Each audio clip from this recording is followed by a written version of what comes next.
Someone on r/legal advice was sick of their coworker stealing their food out of the fridge, so they started labeling it poison, do not eat in Sharpie on both the bag and the food's wrapper every day, and the person still kept stealing it. So after a week, they added a bunch of laxatives to their food, and the thief had to go to the hospital and could possibly sue OP.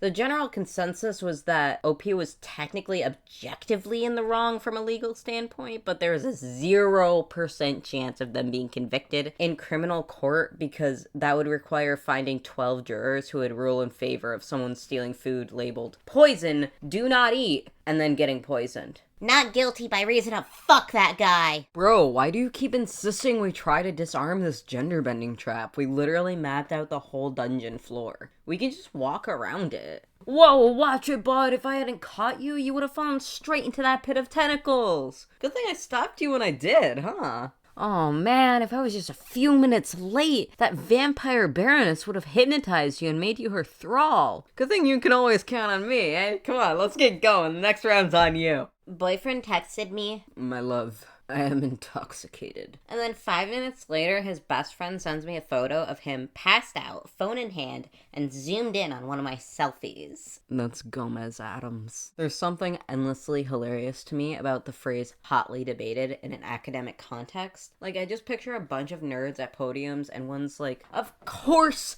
there was a Paleolithic bear cult in northern Eurasia. And another one just looks him in the eyes and says, I'll kill you in real life, Kevin. The Milton scholars screamed and argued about how the serpent was supposed to move before it crawled on its belly. Dr. Matthews, enraged that Dr. Goldstein could believe the serpent bounced around on the coiled end of its tail, flipped over the conference table. Satan is not a fucking pogo stick! He howled. This is my favorite thing ever. Question 8 of 8. What are your pronouns? Answer, please choose one. First option, she, her. Second option, neo-pronouns. Example, he, him. A boat wrote this. Peer-reviewed and accepted. Maybe an oracle is someone you pay to talk to, and a prophet is someone you bribe to shut up. An oracle is someone you get put on a wait list to see, and a prophet is someone you have to remove from your yard by pushing them into a wheelbarrow and carting them over the property line. Oh god, I have to pair. Straight man voice. You want me to eat my ice cream with a pink spoon? You might as well just shove 10 cocks right up my ass. That hurt my little gay bitch throat. Fuck.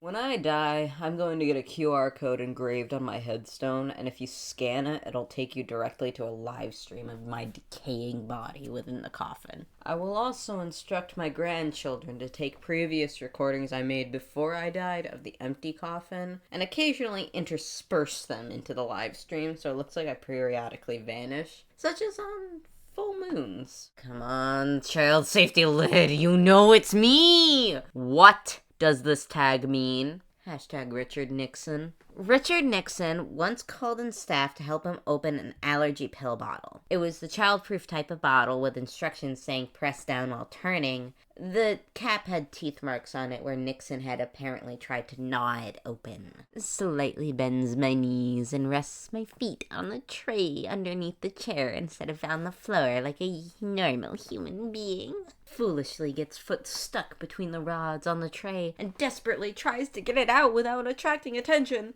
I was short enough where I couldn't reach the floor on most of those desks, so I had to rest my feet on that tray because I'd get yelled at for sitting crisscross. This morning when I woke up, I had sleep paralysis, so to pass the time I pretended that I was battling an invisible wizard who had cast an immobilizing spell on me, and I focused on this wizard and thought at him, "You have no power here," in a really loud mental voice, and as soon as I did that, the paralysis went away, like literally immediately. You defeated the wizard. Very good trope. Civilian is told, stay in the car, while hero goes to confront the villain. The hero gets in overhead and all seems disaster. Civilian crashes car into villain. Me watching. Oh, but they stayed in the car. Yes, this is very good. I miss when you could touch a TV and feel its fur. When an old TV died, it was always very understandable. Screen busted, tubes broke, animal sick. Smart TVs will have psychosomatic problems that clear within a day. Your Apple TV gets mental illness. Tech used to die an honorable death of blow the fuck up and burn the house down. Now it's all like, Mommy, I cannot update. I have two black cats, Sarah and Saradwin. They are sisters and look exactly alike and like to sit next to each other in the exact same position. Sarah is sweet and loves to be petted. Saradwin is sweet and loves to pretend your hand is a mouse she wants to disembowel. My kids will stand in front of them both and try to guess which is which, even asking the cats, which one of you likes to bite? Every now and then I'll hear a wrong one, followed by my kids running through the house chased by a delighted kitten. This feels like the cat version of the thing where one creature always speaks the truth and the other always lies.